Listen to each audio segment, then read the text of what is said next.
Hello and welcome back to another episode of the MindSets podcast. We're back with Charles, ready for another episode of controversial takes, our own opinions, and preparation for cancellation. I hope not. This week, I'm starting off with a fun fact for you.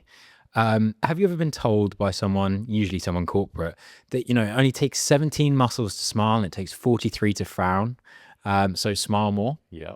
That's a fucking lie. Is it? It's the exact same. Oh, So I knew it. anytime someone tries to bring that unrequested positivity into your life, just tell them to fuck off. It's wrong. Yeah. That's my fun fact. Always easier to frown. Yeah, it's not a workout. Just be unhappy. Resting bitch face, optimal. Cool. How's things? How are you? Yeah. I didn't ask you last time. No, it's fine. Maybe that says more about me than it does you. I am generally pretty steady. Yeah. Doing workout things that I regret doing on a weekly basis, but seem to be improving my ability. No real science behind that sometimes. Just I'm not getting worse. So there's got to be something to that. That you know. Well, yeah, exactly. There's a good deflection around the fact that I didn't want to say how I was. How are you? Yeah, I'm Let's dressed put like the I'm pin going on. turkey hunting. I know, but this is fashion. Yeah. Now it's not well liked by my close family network. They don't like that I have a pair of shorts that look like that. Oh, really? I like the shorts and they're very comfortable. Oh. So Thumbs down on YouTube. please don't.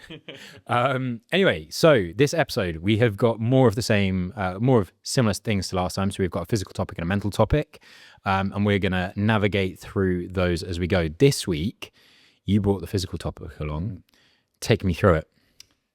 I was interested off our last conversation when we were talking about New Year's resolutions and also mistakes that people make when they're getting into the gym. And one of those things that we spoke about was potential pitfalls of not having a coach and not really understanding the training that you're doing, and trying to do more and not necessarily that's the right thing to do. So I wanted to talk all about program design, exercise prescription, a little bit about understanding maybe how you should approach your training from a more maybe technical standpoint. Hopefully it doesn't sound too technical and hopefully it's enlightening for some people listening. And it's also just a topic that I quite like to talk about. Yeah, I'm interested in this. This is something that I have had to take way more into account because I think previously in sports that I had done, I would be preparing for a season where you've got matches every week or every other week at minimum. And then as I left that, I wasn't training for anything, so I could just kind of just do the same thing, progressive overload. And then where I'm at now, where I have competition dates, quite important because I put my money towards them. Like I actually need to make sure I do prepare correctly for that, and that's where programming is quite key. We did have someone write in, and again, guys, if you're listening to this and you're not aware, there's huge opportunities to get involved with these episodes. So on the Instagram stories, there's always opportunities to interact, give your comments, give your questions. We can involve them in this conversation. We had someone write in saying that they think the most important thing when it comes to their programming is to enjoy it, because if they're not going to enjoy the program, they're just not going to do it. And so they think that's the most important thing. It necessarily being hard and forcing improvement quickly isn't as important to them. But I know that is a mixed bag sort of thing for you. So yeah, start talking to me about programming. Like you've got to view it from two different angles, right? Because you have someone, I call it GPP, general physical preparedness, just someone who wants to go to the gym to be a bit fitter, a bit healthier, whatever that their goals happen to be. And then you come at it from a performance perspective. I'm probably more interested and more knowledgeable from a performance perspective, but you should be able to do both as a coach. But if you're coming at it from that more general physical preparedness, you know it better than anyone. If you don't enjoy it, you're not going to necessarily want to do it.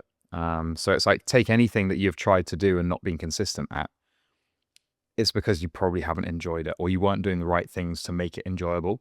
So I would argue or be able to justify that comment, i.e. it needs to be enjoyable for sure. And also like we enjoy training anyway. So when you're looking at your programming, even if it looks, oh, that's kind of a miserable day, you still go and do it because it's part and parcel of training and you probably enjoy it because you're in the gym and in the environments that you like. But if you're not enjoying it, it's going to be much harder to stick to. So I think for like general population and the majority of the people probably listening to this, you're going to enjoy it or have to enjoy it for it to be kind of sticky and kind of sustainable. If we talk about early stages of programming, then I think one of the first things which I did myself last year when I was using online AI programming, but you do with your clients, Yeah. I've noticed, is kind of benchmarking. It's all well and good kind of having an idea of where you're at, but actually testing it so you have solid foundation of this is where I was at on this given day. By the end of said program or at a point during the program, I can track my improvement. I would argue, as much as you might want to enjoy your program, that is part of the program and probably isn't going to be that enjoyable because you've done it with 2K row tests, you've done it with 5K tests on certain machines. It also comes to like strength tests where you've got to do a 3-rep max or something like that. Yeah. You know, going into that session, you're probably not going to enjoy it, and no one really wants to ever push their body that hard. But I guess the key thing with that is that the intention of your programming is that you're probably going to do that every so often. Whereas if you see most people that go to the gym and program themselves, or maybe don't even have a program, they find that they do a 3-rep max every week, every time they do bench press, for example. Or they're not monitoring or regulating is probably a better way to describe it. They're not regulating their intensity, because when I'm programming, let's take, for example, I'm programming for an individual client. I'm looking at their load across 7 days usually. It actually stems a bit further, but when they see their programming, they're getting 7 days in advance. I'm looking at their load across that whole week. And the load isn't necessarily like the weight they're putting on the bar. It's just training load, how much stress your body's taking over the course of 7 days. So when I'm saying, oh, today the intensity is X, or you're doing this percentage of your weightlifting, that's because I need to regulate how much you're actually doing, because otherwise your body isn't going to be able to recover, and you're also not going to be able to create enough intensity in your training to stimulate the things that we want to get the most out of it. Whereas if I'm less knowledgeable about programming, I don't have a coach, I'm not following a program, I'm going to the gym, what are you told is going to be the best for your body? Go really hard, smash yourself, do loads and loads of reps. Maybe it's not the best thing for you. So I think there's some common misconceptions around kind of training in the gym, and that might be a common pitfall that people kind of fall into. So when it comes to programming, I think it's very dependent again on what your goal is. Sure. But considering what you tend to spend most time with, and if we're talking and we're assuming that there are lots of people in this podcast that are interested in some form of fitness, some again kind of it's just part of their life, which I think is great. But if we're talking more for someone who might have a competition on the cards and needs to prepare for something, there are different phases of training, which I don't think is generally there's enough understanding of. But when it comes to programming and breaking it down into phases, what are the key phases that you look at?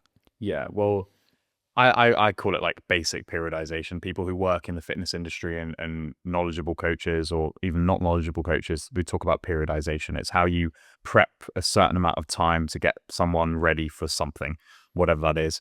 Hyrox running a marathon across a competition, it doesn't matter what your goal is, we can get you ready for that. So let's say for the clients that I'm working with most specifically at the moment, it's probably can be generalized. 12 to 14 weeks is a really good block. And that's like a macro view of everything that you're doing. And when you look at your programming, you start really broad. So it's like a funnel. You start super broad. And I don't know if you see like lots of sportsmen and women, when they're in their off season, they're doing all sorts of different things. They're still doing fitness, but it's not, you look at it and you go, oh, that's a weird thing to do. So I'm looking at a lot of CrossFit athletes at the moment. They're in their off season, lots of them doing Hyrox. It's great fitness, but it's not completely specific to what they need it for. So they're still training, and that offers variety and allows for them to have a bit more fun with their training and experience different things. But in your off season, you're doing lots of broad stuff, and that gets more and more specific the closer you get to your event, race, whatever it happens to be. So I'll typically talk about accumulation as your first phase of your training block, and that lasts in and around 4 to 5 weeks, depending on how much prep time you actually have. And accumulation is literally what it says on the tin. You're trying to accumulate volume. So it's typically, and again, I'll upset some people listening to this, it's typically lower intensity. You're doing lots of low aerobic work, so zone 2 stuff, and much longer than probably you're going to be working out for in your actual event. You then move to intensification, easy to understand. Everything becomes a little bit more intense, and everything's becoming more and more specific. So if we take an example now, some of my clients we're doing stuff that they look at and they go, yeah, but this isn't relevant to what I'm doing. I'm like, it's not the same as what you're doing, but it's still very relevant. And then from intensification, you get even more specific to things like you can start tapering. You think of like actual race prep or getting into your race week where you're strategizing around how you're going to get your body as fresh onto the start line as possible. So when are you taking your rest days? What are you doing in your race week? Are you fully resting? So there's lots of kind of specific things that a coach can offer you if you are prepping for a race. And if you are looking for performance, then it's definitely good to have someone with that knowledge and overview to help you. But again, like there's two very different angles. Like all of these things I'm talking about, if you're just getting into the gym or doing some fitness, you don't need any of that. You're just like, you probably just need a little bit of structure to help manage your load and maybe help you with exercise prescription and understand what might help with your body. But following like a general program is definitely probably recommended. I think one thing that I have noticed through my training of all different things is even in the period of time where I wasn't really training for anything, that was when having my notebook for my sessions was really important. And it comes down to the fact that I would say, and this is again a personal opinion, if you aren't following anything, it's very, very difficult to get better. Because Definitely agree. if I am not in a great mood, the thing that I'm going to go and do for my session of the day, I might still get my session done, but what I plan for myself to do, or the leeway I give myself around what the original plan was, is so much greater and probably results in a bad session. If I stack those, then really I'm not getting that much out of my training.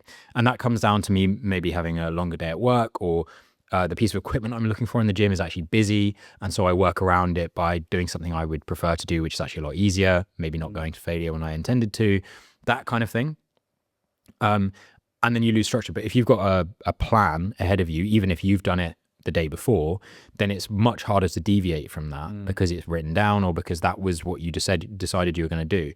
And then when I look at what I'm doing now, the plan really dictates what's going on. And I'm now so reliant on a plan that if I don't have one, that's way more taxing for me because I have to come up with something that's still going to be useful and still worth doing something.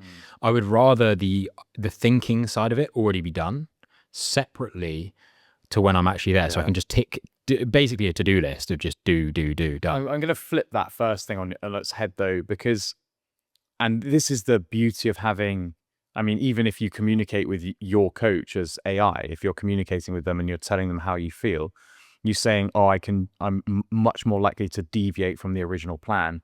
If the plan was, hey, I need you to go to failure here, but you've had a long, shitty day at work, is actually going to failure the most beneficial thing for you? Because I would argue maybe not. And if you've had lots of long days, or maybe you're working shifts or whatever, you've got a taxing job and you've got your social life going on, you've got kids at home and you've got all of these different things you're juggling. And then you open your program and you're like, oh my God, I've got to work to a 1 rep max deadlift. All of these different things will influence the way you're moving, the way you even approach it mentally. And as a result, puts you at more risk of potentially hurting yourself. So yes, having the structure and the plan is really important, but being able to maybe have the training maturity to go, today's not the day that I want RM. Not every day has to be an 100% day. Maybe I'm doing a 5 rep max or an 8 rep max instead. I'm still getting benefit from it. It's not quite the same, but that's okay. We live and we learn. Or maybe even having the overview of a coach to go, okay, you've given me this amount of feedback. I'm going to say, let's not do that today. Let's do this instead. Or, hey, take a rest day. So it's like, I get what you're saying. And I think it is much easier to flutter away from doing the training and getting the structure if you don't have a plan. But it's important to still be sensible with your training. I think it's interesting that you mentioned that you kind of likened it to being over 7 days, but potentially a little bit longer than that. But within that time frame, I definitely find when I'm working with whatever I'm supposed to do for the week or however long, if it's a 2-week period that I'm kind of considering, if I'm wake up on a Friday with way more delayed onset muscle soreness DOMS than I'm used to having, and I'm supposed to do some sort of simulation for a race, then it's probably not a good idea for me to do that. I'll move it to Sunday because I know that my recovery session that was Monday can still happen on Monday. Yep. And I can just move things about a little bit because I know that the general aim of the plan Yeah. is that. And that, I think, comes from experience as well. And that is ultimately why having a coach is really important for people that don't necessarily work in the fitness space, because while you might have a good understanding of how to do a squat, how to do this and that, you might not have a good understanding of how a period of time should look for your training. Yeah, definitely. And like, I say this to lots of coaches because over the last however many years and months, I've been taking a lot of my coaching actually online. And when you are an online coach and you have the responsibility of programming for people, it's actually less about the program design and all of the fancy stuff that you wish it was about. And it's actually more about being adaptable and flexible and getting the messages, and they're going to know who they are, saying, oh, I have a haircut on Wednesday night. Can I change my training to a different day? I'm like, well, I've planned the whole week out, but that's okay. I can be flexible, and we have those 7 days to get all of this training done, because what I'm actually looking at is probably a 12 to 14 week block. I know what their discrepancies are. I know where they need to improve, what they don't really need to work much on because they're already pretty good at it. So it's like, I know that one session changing from Wednesday night to Thursday morning or to Friday evening, it's not going to impact their performance on race day.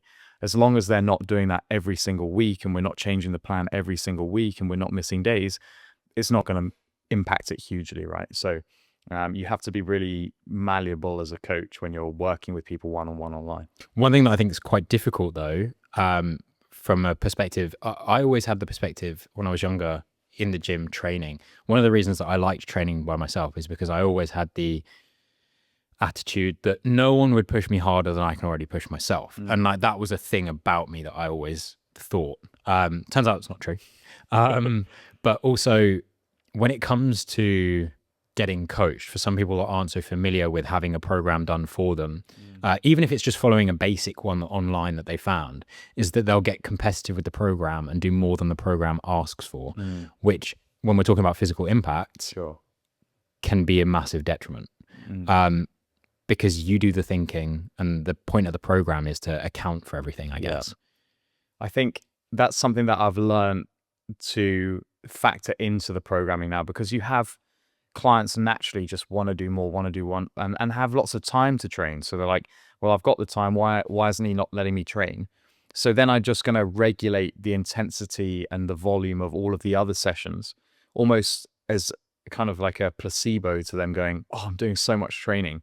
But actually the volume's reduced, all different sorts of things. We're doing a little bit more low aerobic and low impact work that's not going to have so much effect onto their actual training going forward. But what I'd much prefer them to do is look at the programming and go, oh, yes, I've got a rest. Oh my, I've got 2 rest days this week.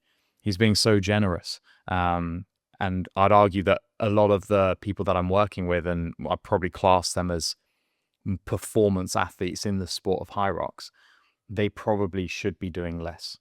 But it's difficult. We briefly mentioned it in the last episode, but most of the improvement happens at rest, and especially in like modern society where people's jobs live rent free in their head when they've left the office and that sort of thing. You don't really understand the toll that takes on your body's ability to recover physically. There's also like this rise of toxic productivity where it's like you need to be up at 4 a.m. and you need to start grinding at 4 a.m. And then I've already done 3 hours in the gym before I'm sat at my desk, and then I'm going to work until 8 p.m. and then I'm going to go for my next gym session. I'm like, just calm down. No one's actually living like that with any success. Literally, I don't think it's not really sustainable. And if you look at athletes who are professionals and do it full time, one of the most important things to them is their recovery time. Yeah. I mean, you look at like football teams, when they go and play on away days, they usually travel up a couple of nights before. They'll stay in a lovely hotel. They'll be given nap time. They'll be given PlayStations and stuff just to actually chill out.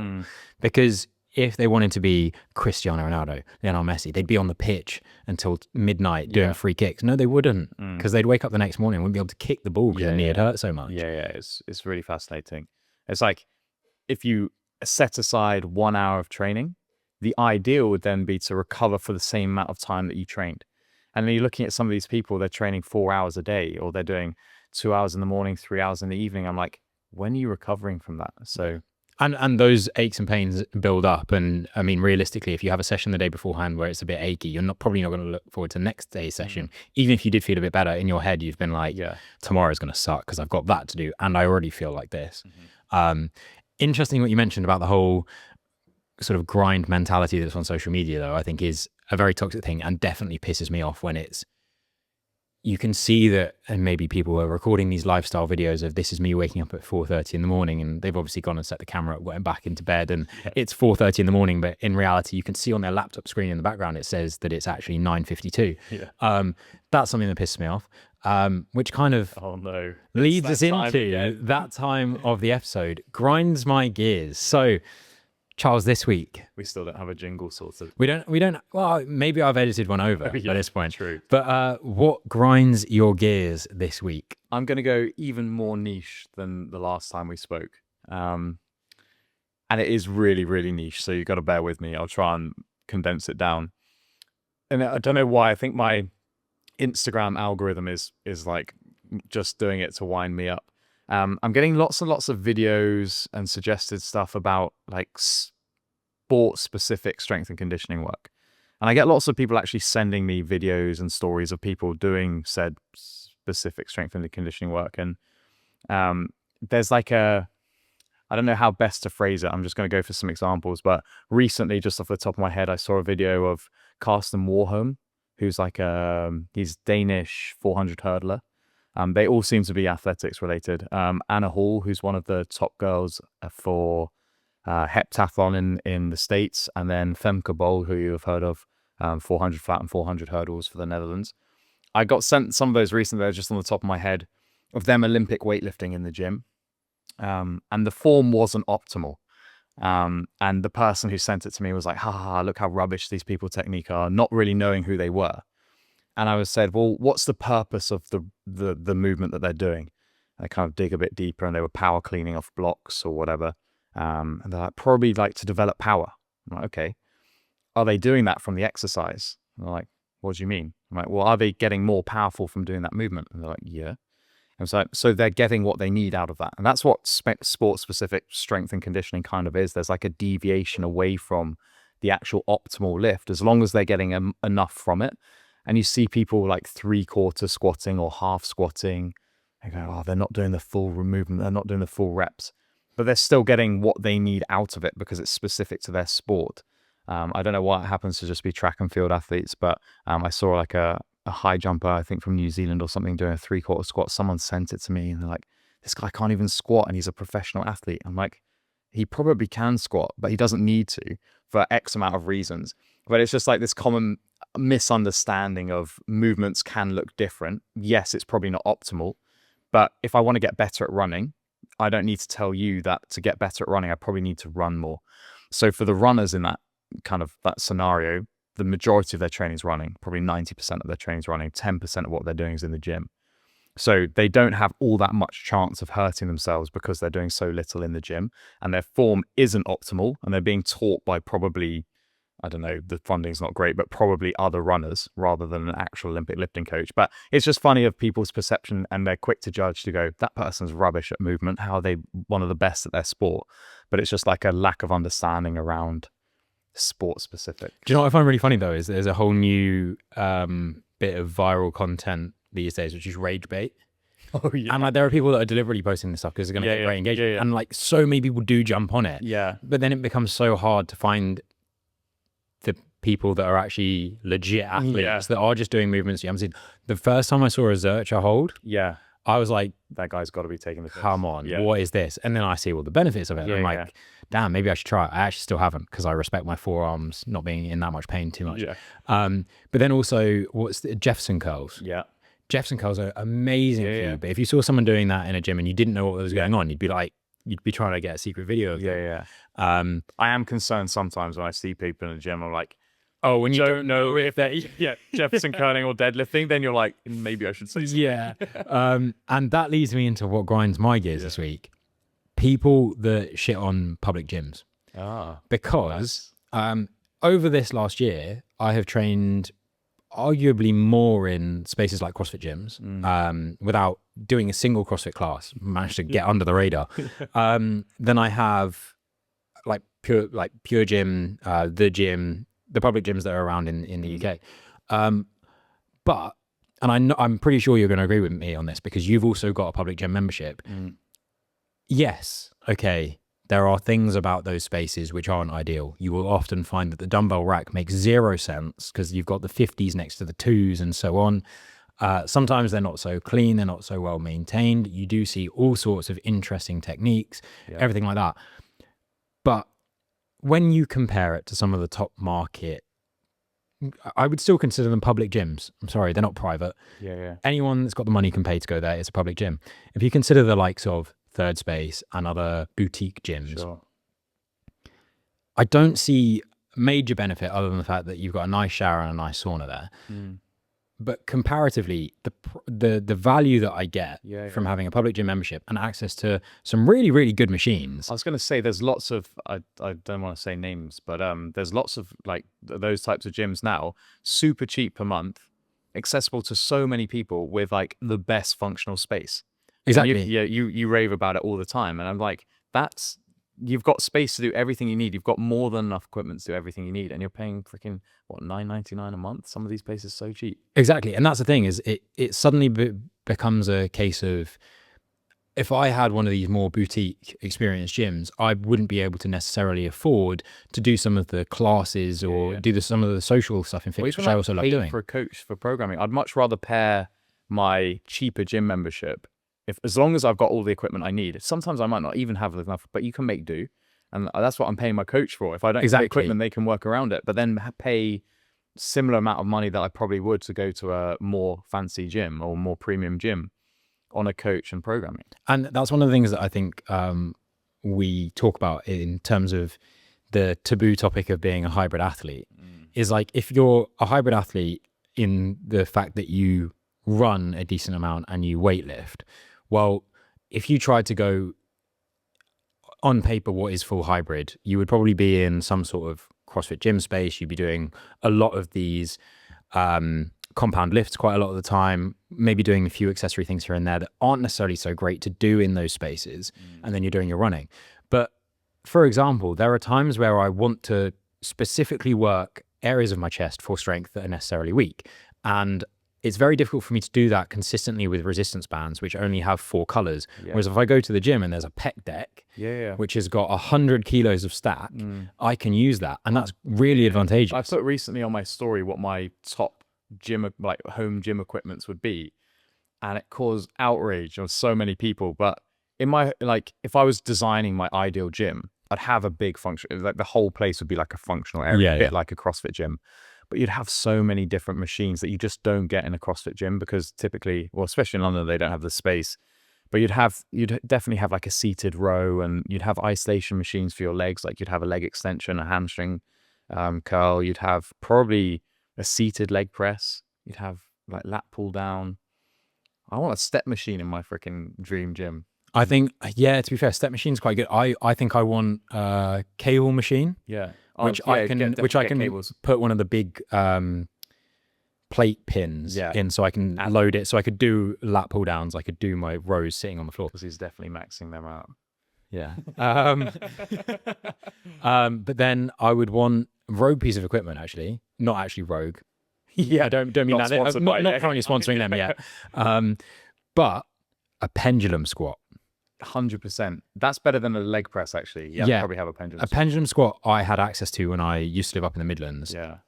The most humbling piece of equipment, but by far made me the strongest I've ever been in my lower body. And I always thought I would want, if I won the lottery, I would want a belt squat. I actually don't get along with them very well. Maybe I haven't used it enough, but pendulum squat in terms of helping my pendulum over a belt squat probably. And just in terms of the range of motion that it forced my body to get used to begin with was amazing, and I got so much stronger as a result of being able to move like that. So I definitely have one of those, and I'm thinking what the last thing would be in terms of equipment like that, but I'm thinking cables are so adaptable. That's the thing. Yeah. Like, there's not a lot you can't do. So that's what grinds my gears. People that don't think that public gyms or let's say budget public gyms have a space, they are incredible, and I think they're undervalued personally. Anyway, that kind of rounds off grinds my gears, and we're into the mental side of things. And the thing I wanted to bring to the table this time is confidence and the impact of that in sports performance. Yeah, I think it's a good one. This is something that I have dealt with quite a lot. For various different reasons. And we had actually someone message in with a really good point. So Julia messaged in and mentioned how she has had an injury and her physio's passed her off. She's fine, but she's still struggling to do what she was doing before because mentally she's worried about her injury. She didn't actually say what her injury was, but I've had it before where I've been cleared of a broken ankle. And then I still apprehension. And I say, oh, I've lost some mobility in my ankle. Well, actually, the physio said I was fine. Yeah, but in my head, I'm like, I can't squat deep because my ankle won't. Interesting, isn't it? And so confidence is a massive thing when it comes to things like injury. Yeah. But then also, one of the reasons that the whole podcast started was because I had a really bad workout and it affected my confidence the next day. I wasn't so outspoken when I needed to be because I always look back. And this is really mad. When I played American football, contact sport, if I couldn't move a certain amount of weight 2 to 3 days before a game, I'd question everything about myself in the game. But if I knew I had moved that weight, I'd be there on the field and I'd be like, you are not stopping me. Yeah. If I run at you, it's game over. Yeah. That's what it is. That was also the benefit of playing in the UK. If I was playing in America, it would have been a totally different story. But that was fundamental to me being able to play my way. And I definitely think now in the sport that I do, I have a totally different approach on my confidence and building that. But I'll come back to that in a moment. In your experience, working with clients, but also training and competing yourself, confidence. It's literally the most underrated thing in training. And I get it all the time where I'm looking at this person and I go, okay, well, it doesn't matter what movement they're doing. Do they have the prerequisite strength, mobility, I don't know, whatever the prerequisites for it need to be? Tick, tick, tick, tick, tick. They have everything. Why can't they do it? I'm giving them all these different cues. We're trying different things. We've been working on it for ages. I'm questioning my ability to coach at this point. But as soon as they unlock it, there's like this light bulb moment. And they're like, oh, I can do it. He was saying I could do it, but now I've done it, I can do it. And it's like, once that happens, then the floodgates open. They've literally just done the movement once, and now they can do it repeatedly with good consistency. And it's just like having that switch or that reassurance that someone's gone and told them, or they've proved it to themselves, I can do it. And I don't know what the science behind that is. I don't know if it can be scientifically explained. I'm sure it can be. Oh, well, I found that around it. But I found that with bench press. Yeah, I remember. I mean, compared to what I see online of teenagers doing it when they're like 14 now, I hit my 100-kilo bench press for the first time when I think I was in second year 2 days ago, late first year of uni. So a good while ago now. And despite having a broken wrist twice and not being able to do bench press or anything like that with that arm, I have never failed a 100-kilo bench press since the first time I did it. Which makes zero sense because the time that I did it, the fluctuations in your actual ability. That's it. So the first time that I ever did it, for 3 weeks beforehand, I'd been able to bench 90 kilos for 7 reps. Yeah. So theoretically, 100 for 1 should have been fine. Since then, I've struggled to bench like 85 kilos for 3 reps and still managed to do 100 for 1. So there's no logic there. So there must be something about the confidence of that, in that I've done it before. It's in my head a decisive factor of my fitness and my ability, and therefore it's always been a thing that I can do. But again, I don't quite know the science, and I don't even know if there is that much science on it, because it's a the only thing I can gauge. Relate to, and I can't go more than 15 minutes without talking about him. And Endure, Alex Hutchinson, like you've read it as well. Yeah. Everyone in our close friends and family. It's a great book for anyone wondering. I definitely need to have some sort of commission on the books that he's sold over the last 2 years. But there's so much crazy stuff that he talks about in there that is basically inexplainable, where they've just crazy physical feats that it's just been because they've managed to unlock something in their brain, or there's just some disconnect between feeling pain or their perception of pain. And it just goes back down to your mentality and your attitude towards doing something. If anyone is interested in the psychology behind being an athlete, you recommended that book to me actually when you came on as a guest for the podcast, and I read it. And the thing that fascinates me, I, coming from an engineering background as well, love to know the reason behind everything. It's like a problem solving thing. But it fascinates me when in certain points of the book, it talks about something which is actually, there is no reason for it in terms of the impact of having water go down your throat, not necessarily actually getting any further than that, because they've done horrible experiments I wouldn't like to be part of, but just having water go down your throat switches something off in your brain, which now goes, I'm fine. Or even in just exercise. like wetting your mouth. Yeah. You're like, oh, I'm hydrated. Exactly. And in reality, your body didn't need any water to continue performing. And that was proven by the fact that in those tests where they've wet someone's mouth, they've been able to increase their performance, but they didn't actually gain any hydration from it. So that fascinates me.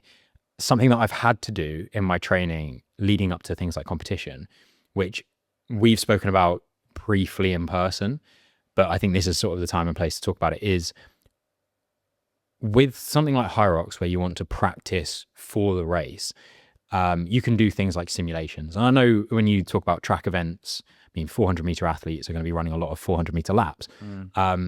So you kind of know where you're at. You know really what the bounds are of what you should be achieving. I really struggle with the pressure of that. Because I know, and the way I prepare is that I don't think all the stars will ever align for any of my performances. And so I prepare for a minimum effort of 80%.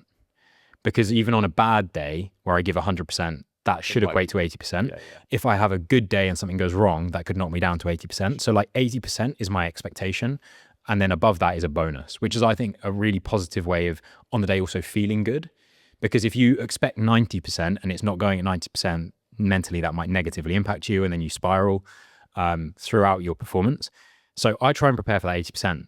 And the way that I've started doing that is, if we talk about in this High Rock setting, but if we talk about in most races, is breaking the race down and forcing yourself to not understand your race.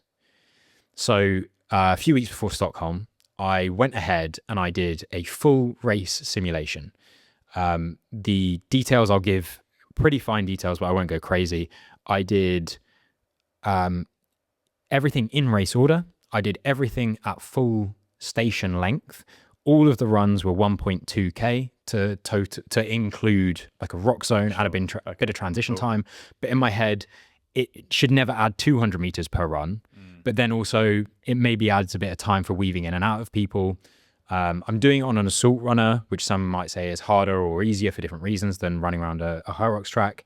I'm also doing it in a public gym. So I'm having to do with the fact that people are trying to nick my equipment that I've laid out while it's there. Then with the stations... But public gyms are great. Public gyms are great. Love that. Great for the simulation of not knowing what other people are doing.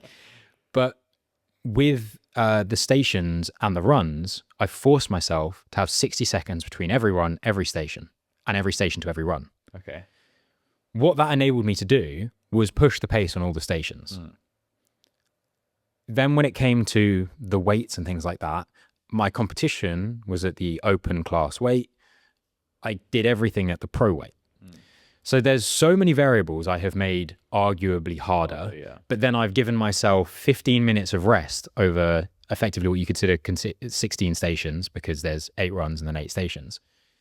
And what that meant is I've done a harder race, but I've done it with 15 minutes of rest.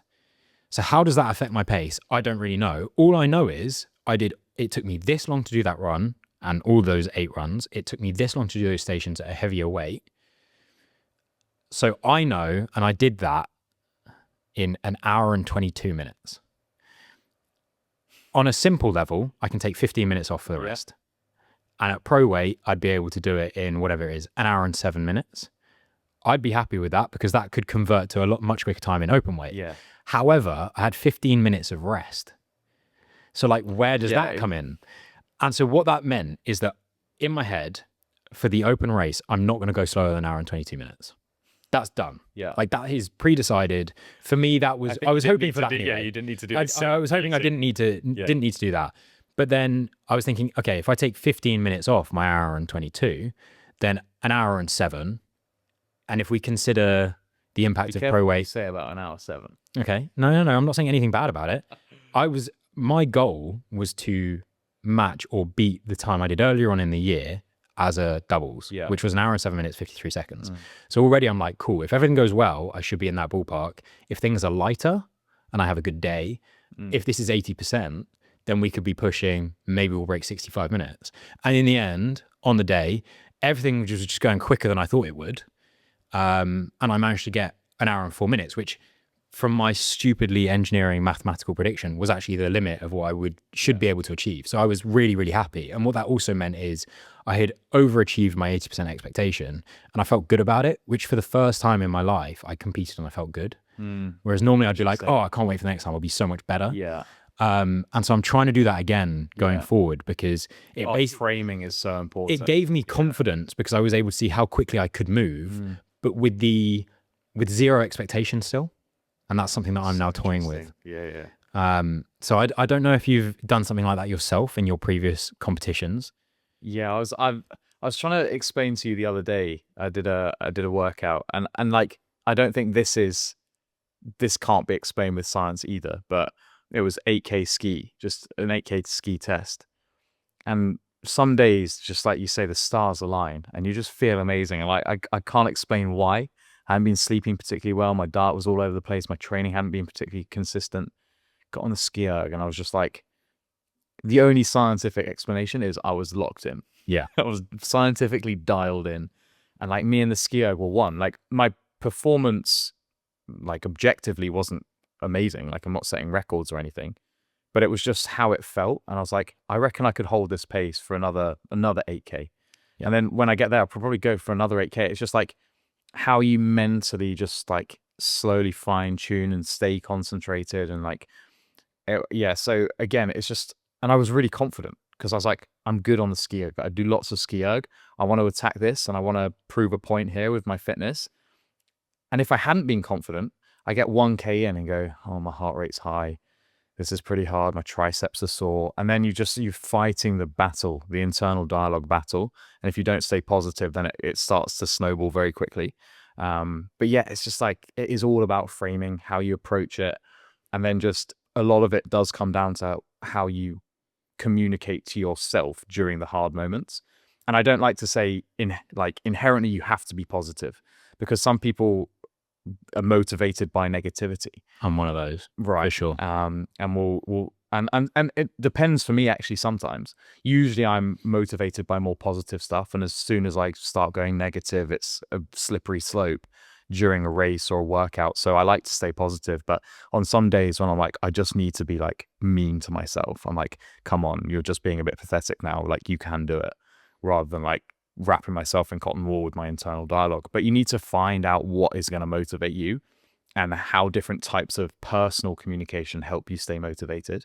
Because like, again, I use Stockholm. Obviously there's lots of things that happened in that race that didn't go well for me, but I was running around the track. I said it to you earlier. I was like, I don't think I ever want to do this again. This is literally so horrible. Like, I hate that I made stupid mistakes. I hate the way that I feel, and it's really freaking hard.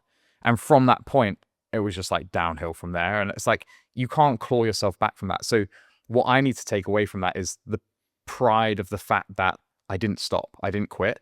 I got over the finish line with a time that lots of people would kill for. And I'm there like, that was the worst thing I've ever done in my life. So it's like always a learning experience. And the more you race, the more you compete, whatever it is, the better you're going to be. Like, it's invaluable having actual real experience of certain things. Yeah, I think there's two types of confidence for me. And I feel like this kind of rounds it off nicely. Is there's two ways of building confidence. There's one of doing these tests in your training and in your programming to solidify that the work you've been doing is taking you forward. And that gives you the positive boost. And then there's the confidence that's built up by consistency, where you're doing the workout you didn't really want to do. And then when it gets to race day, you've done the tough workouts.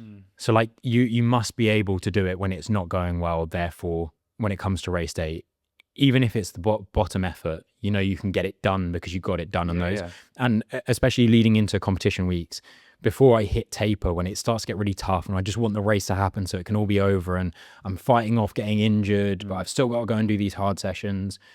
those sessions are purely driven by the fact that I have to get this done now, because if on race day I don't hit the time and I didn't do that session, You've got an excuse. I've got an excuse, and midway through the race I'm going to be like, acting. yeah, and that can't happen. And so that again is an experience thing from having it happen and knowing how unfulfilling that is, and the fact that I could do, even if it went well, I could do really well in my competition, whatever it might be. But how much better I could have done if I'd had done that workout is always a doubt, even though it was good. Yeah. And so I like to remove all doubts by doing all the sessions just consistently, even if it wasn't necessarily the best I expected myself to have done. At least I did it, and then I can move on. I'm just going to jump in because I was conscious that, was it Julia you said after about, I'll do it really briefly, but when you're coming back from injury can be like a really challenging time mentally. I know you'll have done it. I've done it more than I care to wish for, more recently with a more serious injury. But what I would say is that when you are training, just be kind to yourself when you are getting back into it. And something that I found works really, really well for me, and I truly don't want to give unsolicited physio advice because I'm not a physio, but having like me and my physio work together on this, we called it the apprehension scale, 0 to 10. And every time I was in the gym, obviously there was lots of load management going on, and we were gradually including more and more things and things that I was apprehensive about. But when I first got into the gym, it was just a case of, can I do a squat? And what am I mentally thinking about when I'm looking at the barbell before I've even done one rep? I just need to do one rep. And I had a little notebook and I had a scale drawn out on it. I was like, first time I did it, apprehension's like 9 or 10. If it was up there, I didn't do it because I was like, it's not worth risking it. I'm already in a bad mental headspace. As I got more and more confident, maybe I was doing some unweighted squats. The next time I looked at the bar, I'm feeling confident today. I'm a 5. I'm going to do it. Do the rep. I don't want to do any more. And it's just like playing around with the apprehension scale. And I've overcome my injury now, but even still, when there's a heavy back squat day, I still have that apprehension. And if it's over 5 or 6, I'm probably not going to do it. So it's like, just be kind to yourself and understand that your body remembers the trauma. And it sounds really wishy-washy. And even though I know my knee is completely intact, there's no like structural damage or anything, it's all a mental like, oh, I think my knee's painful. Like, it's not. I'm making that up because even now thinking about squatting, my knee's going like, whoa, I don't want to squat. All right. So it's just like, I like the apprehension scale. Maybe it works for you, maybe it doesn't, but just be kind to yourself when you are reintroducing new movements. Yeah, really good point, actually. And yeah, sorry, Julia, I nearly moved on without your really good point coming into play. Good point. Yeah. So thank you for that. And guys, again, encourage you to get involved because even if I forget, Charles will make sure that you don't get forgotten. Not always. Before we come towards the end of the episode, we'd like to do the Roxed sponsored section. Anything that you want to say about Roxed before we get into it? I sound like a broken record, but Roxed, we have kind of Rox Sport, which does more apparel for races and all, it's kind of all the community stuff. We then have Rox Training, which offers training programs and a platform to be competitive with other Hyroxers. It's currently Hyrox specific training, but hopefully moving into different areas in the near future. But if you want to check any of that out, then we'll put some links in the description at the end. 100%. Yeah, cool. Yeah. So what have we got in store? Last time we had a quiz that was aided by AI, and we argued about the whole time if it was actually legit or not. But I'm going with it. It was legit, and Charles surprised himself. I'm gonna return the favor and also quiz you. Okay, cool. But I've done a very, very brief Google search for sports and fitness quiz. Okay, I'm actually quite nervous. I thought this was a good idea. You know, we take it in turns. Maybe with this, you guys, as you're listening, can play along as well. Now, because I was upset the last time about how I did, I'm not giving you multiple choice either. Okay, wow. Right? Okay, great. Yeah. And they're all going to be athletics or track and field if you're in the States, athletics specific. All right. That is 100% not my background. Good, cool. All right, so question 1. Why was the original marathon length changed in 1908? Wow, fun fact for you. I didn't know it was changed. So that's great. 1908, you said? It was 1908. My original understanding was that the marathon was set because it was the distance from Athens that was run by one bloke carrying a message years ago in ancient Greece. Why was it changed? It was changed because I don't know if I like this answer. I was going to say, is it something to do with the measurement system and they had to No. account for the city that it was in? No. Oh, nice. Yeah, that's good. The Okay. second bit you said. So I was going to say, because I imagine it was part of the Olympic event and they had to transfer it around to quite different logical. cities. Yeah. They was had an to engineer. keep it within the frame of the city. And so they made a logical loop that ended up becoming slightly shorter than it previously had been. Yeah, but why? I don't know if I don't know. I don't think I'm going to get there. Okay, fine. Go But on. you're on the right track. Okay. Do you want the answer now or at the end? Yeah, go for it. So it could end at Buckingham Palace. Oh, it was in London. Yeah. Ah. The 1908 Olympics. Shock. Oh, I The don't British know. trying to take control of the world Was that, and do was it. that the Olympics in 1908? It must have been something. Must have I don't been. know. Yeah, yeah. Who knows? Ah, I never knew that.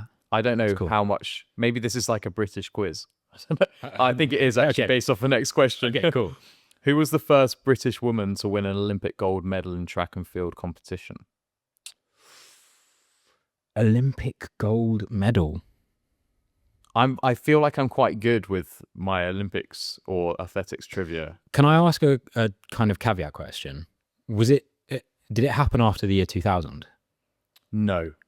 But that was a good question, which makes life a lot harder. Who are you going to... Yeah. Did you have someone in mind then for post... I wish you hadn't just said that because I think I'm going to get their name wrong.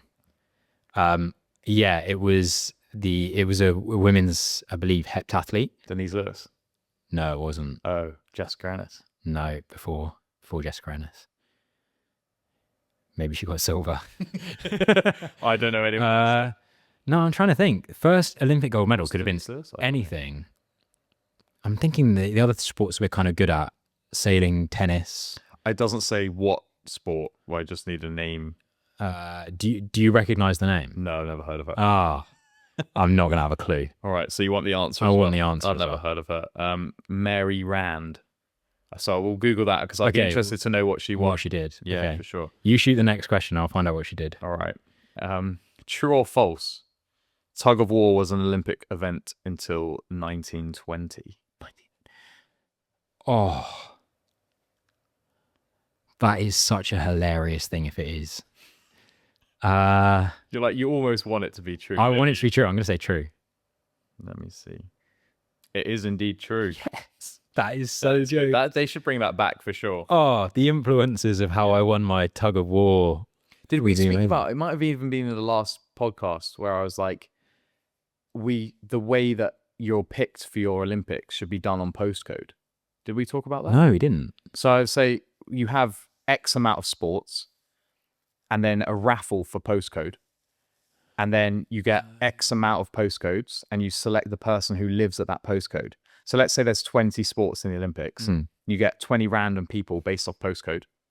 And then you have to match the person to the sport, having no prior experience to the sport. Oh, so it's like So a it's like a completely new postcode thing. lottery. Yeah, for sure. Okay, Yeah. so not Every country. So you can't train for it. Okay, I was going to say, like, us doing that with our athletes doesn't give us much of a chance against, like, Yeah. America's NBA team when they go to... Okay, Yeah. oh, no, I quite like So it's like some random person from Scotland, he comes down and they maybe, you Sure. look at them and you go, oh, I don't know what sport you'd be good at, but I'd you could love do to this. watch that as well. How much better would that be? So much more entertaining. But let's say you do it a year in advance. Yeah. So you still have, They have a year year to to train for this. Yeah. But it's just Oh, based that would randomly. be great watching. Way better. I've also just found Mary Rand at the Tokyo 1964 Olympic Games got gold in the long jump. Oh, Shout out Mary Rand. yeah. if you're You know, listening. that's good trivia. Yeah. You can't forget that now. Still that way. All right, last one then. Oh, it's too easy. I'm going to get it wrong. Which British runner won 4 Olympic medals and set 8 world records? 8 world records. There is actually more to that question, but if I say it, it gives it away. British runner. British male runner, I'll give you, Okay, because I was going to say there's a couple of names that come to mind. won 4 Olympic medals and set 8 world records, and it's super obvious. It's got to be Mo Farah. Oh, good guess, but no. Oh. Older. He's got his finger in a lot of Olympics pies. I don't know how else to explain what he does for his job without giving it away. I think I know who you're talking about, and I can't remember their name, and I think this is going to be deeply embarrassing for me. Is it It's not Seb Coe, is Yeah, it? it is. Yeah. Thank God, because I went to Loughborough my God. University and he is like the Chancellor of Loughborough University. Okay, cool. Well, I got 1 out of 4. There you go. I know you got the tug of war. Oh, tug of war. Yeah, I Yeah. got 2 out of 4, 50%. That was good. Nice. Well, I hope you guys enjoyed that. And massive thank you for tuning in to another episode. If you guys have got topic suggestions as well, by all means, reach out. But again, I will be putting the chosen topics up at least 24 hours in advance so you guys have a chance to interact. But feel free to reach out to myself personally through the podcast and likewise with Charles as well. Be all too happy to hear your thoughts on what we've spoken about. So as we said, all of the links to find where we are, both through the podcast or at Rocks, will be involved in the description. Charles, is there anything else you want to say before the end of the episode? Thanks for listening. Awesome. I've made it this far. Yeah, amazing. So thanks very much, guys. And I look forward to seeing you all in the next episode.